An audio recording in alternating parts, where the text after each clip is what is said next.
So this is Jeff Thayer, author of StarFish Evolution, and I'm back with you today to give you and share with you some of my thoughts on using a product that we actually sell at Walmart, but it's available pretty much everywhere.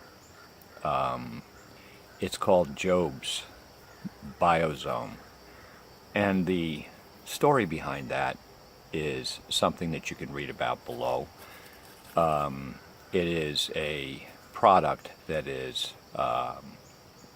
clearly organic, and it's granulated, and there are 3 different versions of it. One for flowers, one that's a little more acidic for rhododendrons, hydrangeas, and roses. And then there is one that is called Compost Starter, and I'll show you the bags here in a minute as I walk you through the process of how I use it. But primarily it has Archaea basically granulated into it, and it slowly rebuilds your soil from the ground up.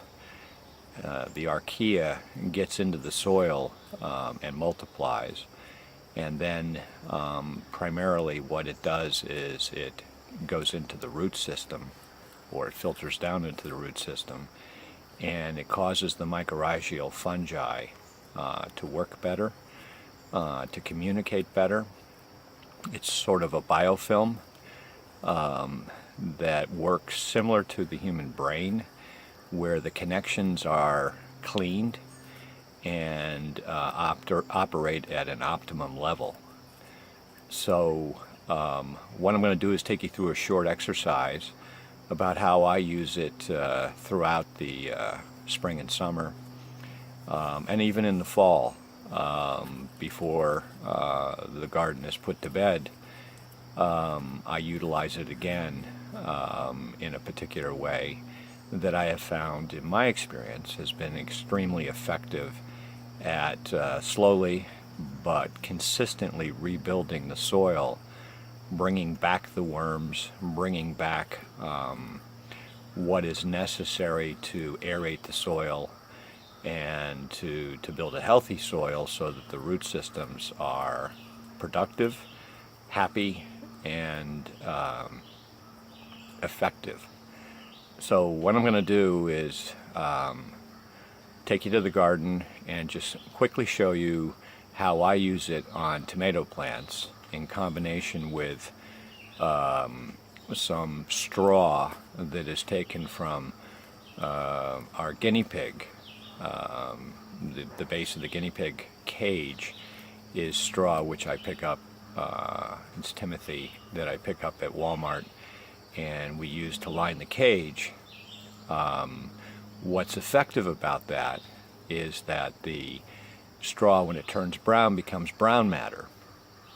And my experience has been that if you use 2/3 brown matter, that is dried up hay, sticks, something which is brown in nature, and 1/3 green matter, which could be grass clippings, leaves that have fallen that are still green, any kind of pruning that you do that is still green. If you sort of do your compost in a way where it's 2/3 brown matter and 1/3 green matter, it gives it air.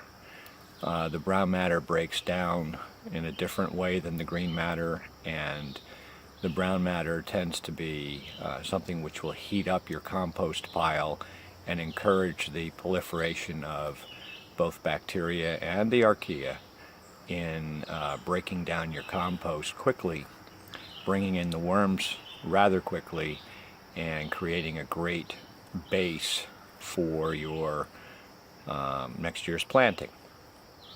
So I not only have a compost pile, and there will be some links down below that deal with some suggestions as to how to save food and use the food, what foods to use what vegetables to use for compost, what fruits to use, and what to avoid for a number of reasons, so that your experience with composting is as beneficial as possible. So check out the links below.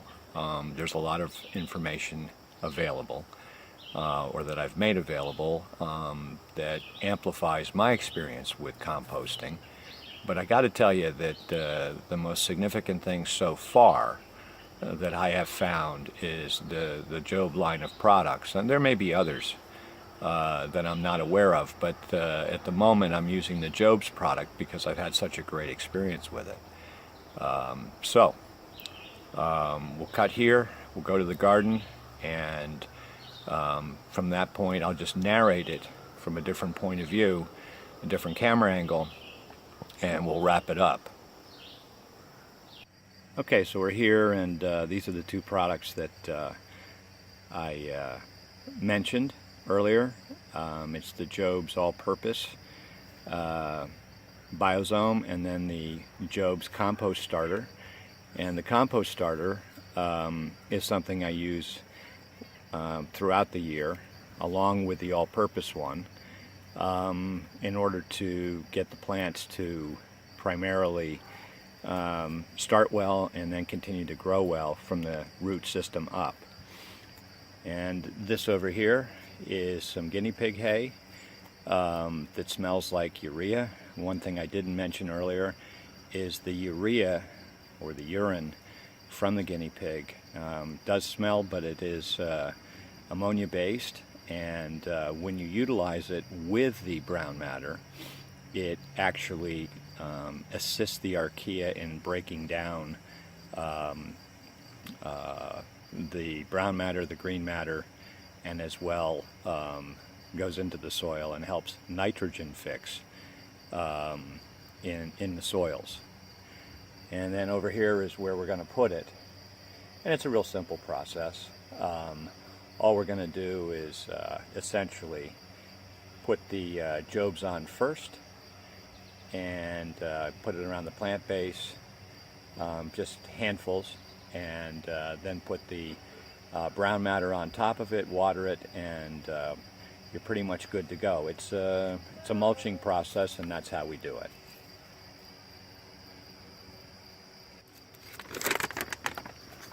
Okay, so here I am. I'm taking the compost starter, and I'm taking just a handful, and I'm placing it around like so. So you don't need a lot, because remember, it does multiply. And then I take a little bit of hay like so, and I put it on top of where I just put the Jobes, and then I take my wand and I just water it, and that's really all there is to this. And I'm just going to do a little bit of it on the video. No need for you to watch this forever. And I also add the all-purpose Jobes, and it smells quite a bit on top, and I hit that as well with water, and you're pretty much good to go. And you can look at the results. I mean, I've got tomatoes growing here pretty much everywhere. I got some peppers I do it with, and I got some Ikebon coming up here, which is a Japanese eggplant, and nice little green pepper. And I do it with my cucumbers, and I even do it with my grape arbor. I have the Hanging Gardens of Babylon here. This grape arbor started out as 4 little sticks 4 years ago, and I've got more grapes now than I know what to do with. I'm in an angle where you can't see them right now, but I'm amazed at what this Jobe's has done to the soils. Alright, so what we have here is another way that I use the Jobe's Biozome Archaea based fertilizer. that's granulated. And what I've done is simply take a Corningware pot, and this Corningware pot is used instead of stainless steel because stainless steel essentially interacts with the archaea and is not beneficial to the plant. I have a bonsai tree here I've named Delia.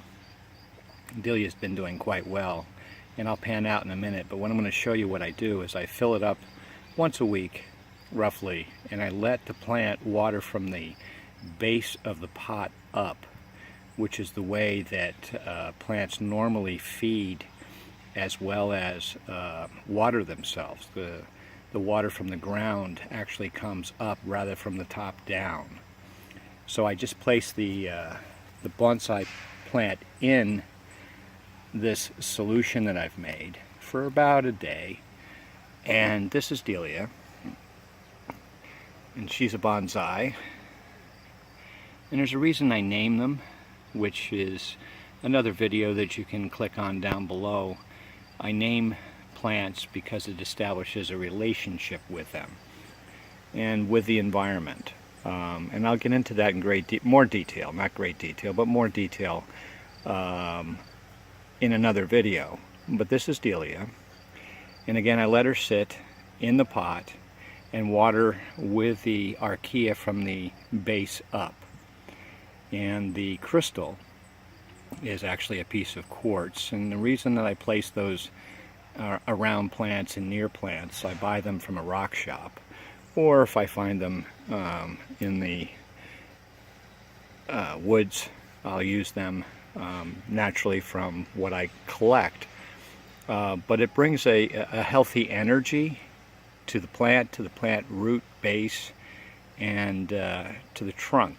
And I have found that's a very effective way of using Jobes and water to feed this bonsai plant that is named, as you can see the stick says, if you can read it, Delia. So say hello to Delia, and if you have any questions, email me about how I do this. But yes, I do bonsai. I've been doing it for 30 years, and I really enjoy doing it. And so that's that. So this is another way that I use Jobes. I do a lot of container tomatoes and other types of vegetables, and this is a tomato plant that I layered in Jobes with. You see the wood chips on top, which is utilized as a mulch, and the wood base of composting. And this is a tomato plant that I grew from one which I purchased at Walmart. It's a cherry tomato, and you can see that the cherry tomatoes are coming out really well. Leaves are green. There's not too much black spotting on it, and when there is, I simply pinch off those branches. Most people don't know that you only need a few leaves to grow a tomato plant. You don't need all the leafage. So if I see anything that's pointing downward, for example like this particular branch, I usually pinch them off because they're really not effective, and they tend to get spotting on them. Here's another one that I'm pinching off using my fingernails. It's probably better not to use your fingernails and use a knife, a clean knife, but here's another one. It's pointing down, and it really doesn't help the plant nor the fruit to grow very effectively. So if it's pointing down, and particularly if it's hitting the ground, I pinch them off. This one doesn't want to come. I'll have to go get my knife and fix it. But actually I have my knife with me. Hang on just a second. And we'll open this up. And I use my knife just to basically shear off that branch, and off it comes. Knife's more effective, and I do this with every plant, particularly if I see, for example, like I see over here, some brown spotting. That happens quite a lot on tomato plants, and when I see it, I don't know if you can see that or not because I'm kind of in the light, but what I do is I just cut it off, and it's gone. Here's another one. It's gone. I normally don't pick the stuff up. I'll put it, or I will put it on my compost. But it helps the plant grow better.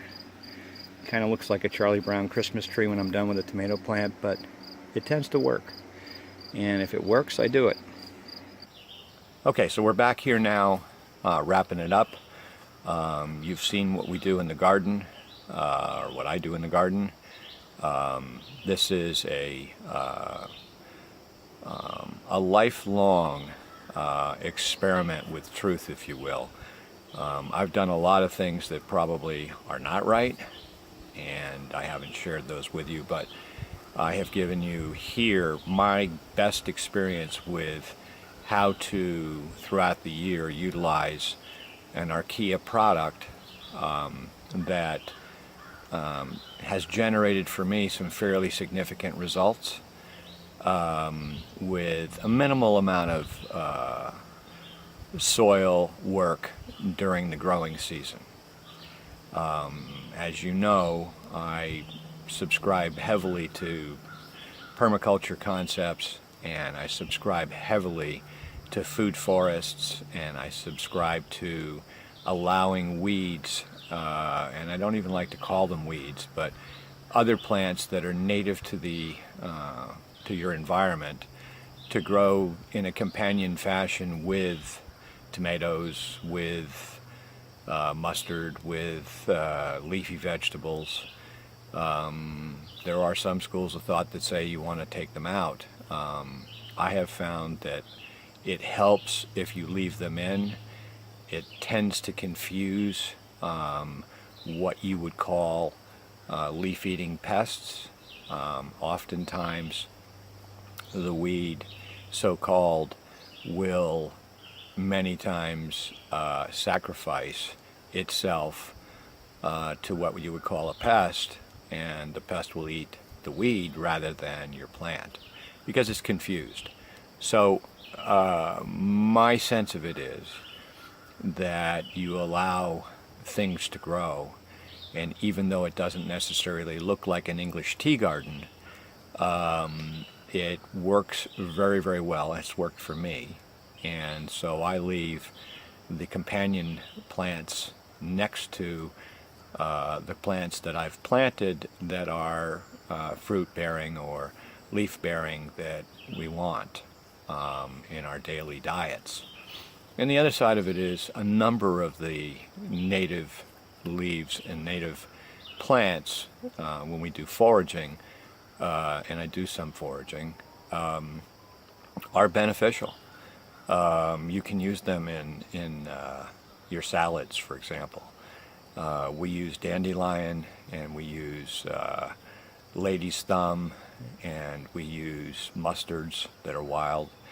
We use a variety of different leafy plants as a supplement in our salad. So we may have a romaine salad and it's supplemented with wild greens, particularly dandelion, which doesn't have a strong taste, but others as well, because they are very beneficial. I also use a lot of the leaves in a supplement to the fermentation that I do in mason jars of cabbage. It adds color, it adds a quality to the taste that you can adjust according to your own tastes, and it also adds the minerals and a variety of other things, including bacteria that's on the plants, into your fermented mix in what I feel is not only a tasty way, but also a healthy way. And there is a video in progress of being generated, and it's possibly going to be 2 videos because it may not be something which I can do quickly, on fermentation and as well kefir. So this is Jeff Thayer. Oh, by the way, this is another hat that I have. It says Grateful Dad on it. It was a birthday present.